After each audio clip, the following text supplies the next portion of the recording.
Welcome to Write Your Book in a Flash with Dan Janal, the only podcast where you'll learn how successful people just like you have grown their businesses, expanded their influence, and made more money by writing a book. On each episode, you'll learn the inside secrets to help you create a book that can serve as a powerful marketing tool to skyrocket your business. I'm your host, Dan Janal. I help thought leaders, business executives, and entrepreneurs write their books. To find out more, go to writeyourbookinaflash.com. Welcome, everyone. I'm delighted to welcome our guest today, Claus Raasted, all the way from Denmark. How are you? Far away, I think, is the simple answer to that. All the way across the Atlantic. But due to the magic of technology, right in your ear. And it sounds like you're right next door. So if we didn't say anything, no one would know. Claus, why don't you tell us a little bit about yourself? So I think for the purpose of this interview, the interesting thing about me is that I've written 30 books. And that's perhaps the fact that we should dive into today. I mean, I could say a lot of other stuff, but let's focus on the meat, the 30 books. Very good. 30 books. That's a lot of books. Are they all the same genre, or are they different? Or tell us a little bit more about the scope of the books. So there's an ironic thing in that I don't really like writing, and I've never been a full-time writer or anything close. It's always been like side projects to what I've been doing. And for many years, I was a thought leader in a very small and very distinct space, which is the live action role play space globally. And I was one of the thought leaders there, and that meant a lot of that came out as books.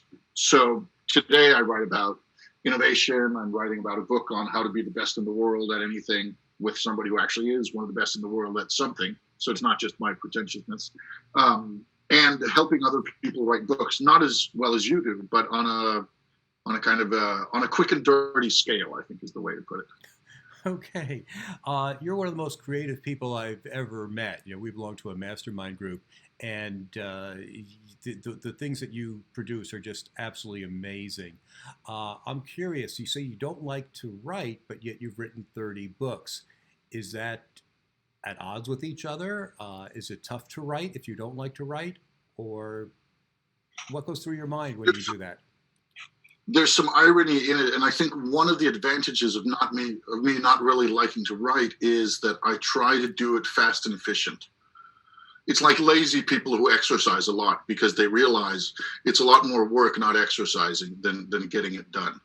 So, and sadly, I'm not lazy enough to exercise regularly, but I am lazy enough to do book writing very, very fast. So I'm not a bad writer. I'm a pretty good writer, actually, but I don't really like doing it. So I don't get caught up in it as an activity. It's not my preferred go-to thing. If I can get a stage and speak, that I can do for a long time with little or no reason to, sometimes very little reason or excuse. But when it comes to writing, I'd rather not. So when I actually do it, I do it very fast. What are some of your tips for writing a book fast? The first tip is realizing how books work. And we're right now in this interesting period of time, which is that the people who make the decisions, most of them are my age or older. I'm 41, and that means that I'm part of the last micro generation, the so-called Oregon Trail micro generation, that had an analog childhood, but a digital adulthood, digital young adulthood. So I played with the marbles and the sticks when I was a kid, and then started playing with the computers when I was a young adult. And that means that I'm part of the last generation that had books and took them seriously in themselves. Now, luckily for me, most of the people out there making decisions are even older than I am, so they still think books matter. And there was a time when that was true. When I was a kid, and if I wanted to know more about volcanoes, I could ask my parents, who I lived with. Maybe they knew something. I could ask a teacher. I could ask some friends. I could ask adults in my circle. I could go to a library and take out a book. My mother is an old librarian, so that was something I knew how to do. Or I could peruse my parents' small private library, but it didn't have that many volcano books. I could wait for something to come on TV or on the radio, but all of that was very passive and hard. Today, if I want to know something about volcanoes, it means that I take up my phone, and within 5 seconds, I have articles written by PhDs, high production value documentaries, podcasts from volcano experts from around the world. And if I'm willing to pay, I get even more. So kind of the way we There was a time when a book was something magical. And if somebody had written a book, they'd gone through all sorts of gatekeepers to get there. Publishers, layouters, distributors, retailers, all that sort of jazz. So if you stood with a book that said The Truth About Volcanoes, an illustrated guide by Martin Martinson, then there was a pretty good chance that Martin Martinson actually knew his stuff. Today, the same Martin Martinson can be sitting with a pipe of something funny and illegal somewhere in Oklahoma, and he can decide to write everything he knows about volcanoes, which may or may not be good, upload it to a publishing website, and 3 days later, I can have that book land on my desk in Milwaukee. There's no barriers. The $12.99 I pay, he even gets to keep $5. There's no control. There's no nothing. But everybody who makes decisions, the old people, the people like us, Stan, they think that books went through gatekeepership because that's what we were raised with. That's what we know. That's what we know in our bones, that books are special. We don't throw them out. We respect them. Oh, you're an author. You've written something. Now, that was true once. Today, it's not true, but a lot of the people making decisions still think it is. And that's a dirty secret to give away. But it's also, it's something I've tested many times with many people. Write a book, then you're a star. So do you think writing a book and being a star is still applicable today? Is that still a mindset that people have? Definitely. Or does it transcend is there a generation gap in there that people under a certain age look at a book as not being valuable and people over a certain age, or not? So the irony comes now, because the second half of the equation is that people mostly don't read books. There's some few people who do. The lovely people, especially the academics and kind of the serious thought philosophers of all kinds, they read the stuff. But if I go out and I tell you that you're working, let's say that you're working in shipping, and there's some guy who was a VP at Maersk, the world's shipping giant, and he's now written a book on the use of ports in the 21st century. You're going to think, wow, that's just me. I want to read that book. And it comes in a 600-page version, and it comes in a 7-minute TED Talk version. Odds are good that you're going to watch the TED Talk, and then you might buy the book, but you're not going to open it. You might kind of refer to it. You're definitely going to hire the guy to consult for you, but you're not going to actually open the book. And we see this in crazy, crazy ways, that the book functions as a stamp of authority because it proves I know stuff about this subject and I did some things, but it doesn't, nobody necessarily opens it. Yeah. I go to seminars all the time where they talk about the future of books, and they say, the rumor is no one's buying books. And the truth is, if you look at book sales, they're actually very, very strong. They have not gone down. But it's interesting. Also, there's studies that back up exactly what you say, that people buy a book, but they don't read a book, or they don't read the book entirely, or they don't get past page 37. And I'm reminded of one marketing guy who said, or actually wrote in his book on page like 103, if you're reading this book and see this book right now, send an email and I'll send you $100. And no one in 20 years. And nobody. And I think part of it is because we're used to a world, again, here, the adults here, are used to a world where books were necessary because they were a good way of communicating information. Simon Sinek, I assume you're familiar with him. Of course. Simon Sinek, Start With Why. How long does it take you to explain to me what the idea with Start With Why is? I listened to that audiobook, and I think there was a lot of repetition in that book as well. So, yeah, I certainly agree with you. And he's probably sold about 5 million copies, too. He has, and it's brilliant. And it's such a brilliant book because the whole book is in the title. You look at it, you see the title, and you're like, oh, yeah, that's smart. Then you read maybe the intro or the preface or what it is. Then you're there. And Simon himself, he'd probably say, of course, that's the whole idea. And if somebody says, but why didn't you write the 12-page version if you only needed 12? Why do you need 300 pages to share one idea that's on the cover? Because nobody would have taken him seriously. Everybody would have saved time. He would have been just as good at explaining, but nobody. What we really want is we want the 600-page book that we're not going to read, but that proves to us that the guy knows his stuff. And then we want the 2-minute YouTube summary, or we want to hire them to run the workshop. And if once you accept that, which not everybody does, and I may be pissing off a lot of people with this, such is life. But once you accept that, it means that you start writing your books in a different way. How so? How would these books be written differently? They should be written in a way, and my latest one, The Innovation Cycle, is a good example of this. They should be written in a way so that somebody who just flips through them at random can jump in on any page and start there and get valuable information. Every page is a standalone that makes sense. Of course, the whole thing makes more sense if you read it together, but every page needs to be valuable. Every page needs to be an entrance into the book. And it means that some people are just going to browse through it. Some people are going to look through it and see, oh, are there interesting models? What about the illustrations? Is the print quality nice? Does it feel serious? And based on that, they might decide to later read it, or they might just kind of look at a summary, or they might give me a call and pull me as a consultant. Then they'll, of course, pretend they've read the book. But yeah, that's fascinating on so many levels, because sometimes when I pick up a book, I will not open it from page one. I will just open it at random, and the universe will tell me what it wants me to see. And more often than not, it's valuable information. And on another note, Jeffrey Gitomer, who is a very well-known sales trainer in the United States, has written a number of books that go into your category or your description immediately. Large type, different colored background papers. You can pick it up anywhere and find an inspirational quote or a directive or something that tells you what to do, or a story, and it works. So yeah, I think you're spot on here. What tips do you have in writing a book like that?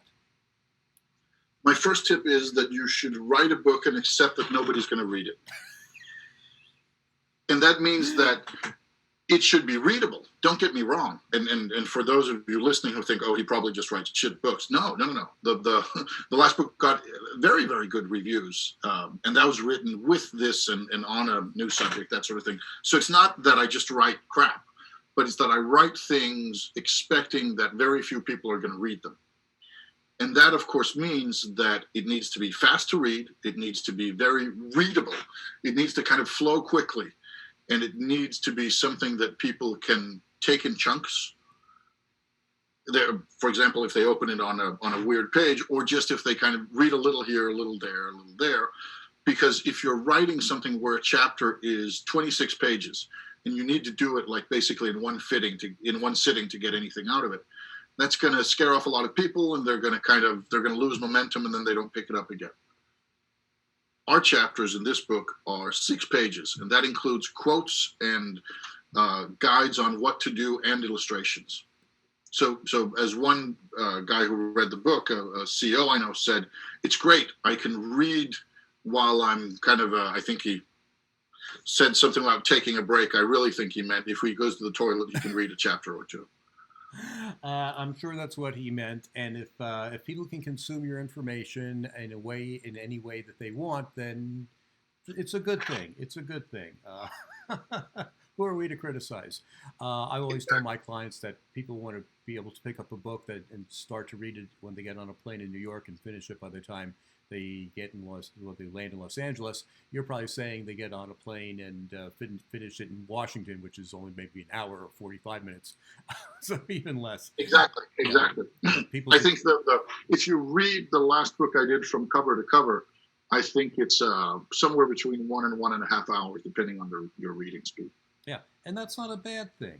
But I'm curious, do you multi-purpose a book like that? Do you read it? Do you create an audio book? Do you create YouTube videos of the whole book or parts of the book? Do you break it out? Any thoughts about that? Sure. In this case, it's a book that's meant to start conversations. And that means there's right now only one way to get that book, and that's by buying it and getting it physically delivered to you. And there's a reason for that, which is that even though it's a lot more work than if it was just automated distribution, ebooks, audiobooks, the whole shebang, it is that every time somebody buys a book, it means I get to start a conversation with them. Mm-hmm. Okay. So not only do they get a book, they also get a dedication, especially if they paid for one. They also get a little bit of surprise in their packet. I might even send them, if I can fit it within the weight limits, they get a book to give to a friend. Mm-hmm. How do you start conversations with readers? If you write in a book, if you take one of your books and you write in it, "Dear Klaus, it was really good to have you on the podcast. You're totally outrageous, but I wish you lots of luck. Kind regards, Dan." And then you send it to me. Then when I open that book, I'm going to feel special because I will. It's going to be an actual human-to-human action. You spent time. You did the thing. You wrote it. You actually, it meant something. And I'm going to think, okay, Dan sent me this. Dan and I are now a little bit connected. And Dan has written to me now. So now I have an excuse if I need Dan's services for maybe ghostwriting the next one or getting some promotional help or whatever it is, then I know I can reach out. And I can, because I have an excuse, and that excuse is, "Hey, Dan, thank you for your kind note in the book. I found it very instructive. I'd actually like to talk to you about maybe helping me out on a project." Fantastic. Let's talk about other ideas about how you use the book in marketing, because it's clear that you don't really, it doesn't matter if they read the book or not. And I've told clients this as well, that people look at the front cover and they get they find instant credibility with you. They read the back cover and they read a little bit of your bio, or they read testimonials from readers or clients who stick up for you. And maybe they read something inside the book and then they make an immediate impression that they're credible. I want to work with them. They must know what they're talking about. They've written a book. And if that's all the book does, that's fine. And I hate to say it, but there are books that actually have 100 blank pages inside. And they sell pretty well too. So anyway, getting back to my question, how do you use the book in marketing to get more consulting work? So first of all, I use the book as exactly what you describe, as a way to cement my authority, as a way to establish and say, I actually know stuff. And of course, I know stuff. It's so that if it happens that they call me and ask me to do a thing, I can deliver. It's not that I'm just pulling it out of thin air, but it's a way of saying I know stuff. It's also a way of showing some of the strengths. Anybody who reads the innovation cycle, just to stay with that, will say, okay, this guy knows something about writing. His partner knows something about visual thinking.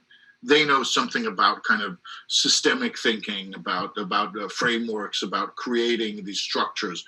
Maybe we can use that. So it's a way of showing who we are and how we think, even if you don't necessarily get anything directly out of it. If you're not going to use the framework, you still learn something about us. And the second way is some of the small tricks around it. That I'm the director of something called the College of Extraordinary Experiences, which is this wild and crazy event at a castle in Poland that some people have called the Harvard of Experience Design. We're pretty happy with that, so we mention it as often as we can. And at that castle is the only place in the world you can get a kind of a deck of experience design cards from the participants there. It's a thing that they go on treasure hunts during the event and find, and these are like tips from professionals from many industries. So I put one of those cards in each book with no explanation.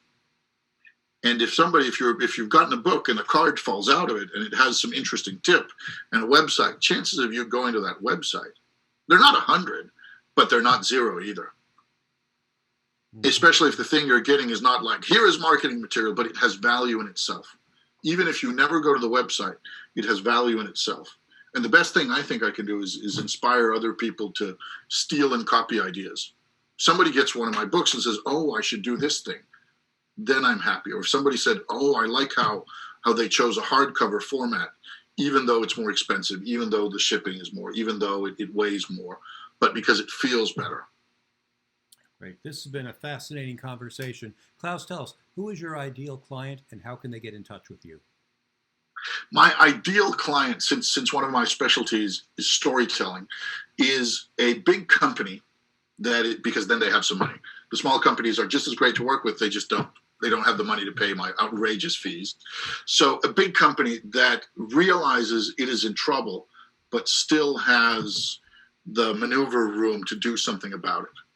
So an airline that sees, okay, the world is not coming back to where it is, but we still have something to leverage. Not a bankrupt airline, there are plenty of those, but an airline that realizes which way the world is heading and is open to something new. Great. And how can they get in touch with you? What is your website? It's klausraasted.dk. It's my name, but I'm one of those tricky people that if you Google me, I have a very solid digital footprint, and you will be caught up in let's just call it a rabbit hole of terrible proportions. Well, it's always great to meet fascinating people who wear many hats and have lived many lives. Claus, thank you so much for being with us today. Thank you, Dan. Thanks for listening to Write Your Book in a Flash with Dan Janal, the only podcast that shows you exactly how people just like you have built their businesses by writing a book. If you'd like to write your book but don't know where to start, you can find great information at writeyourbookinaflash.com. Thanks again for listening. We'll be back next week with another insightful interview to help you become a top business leader.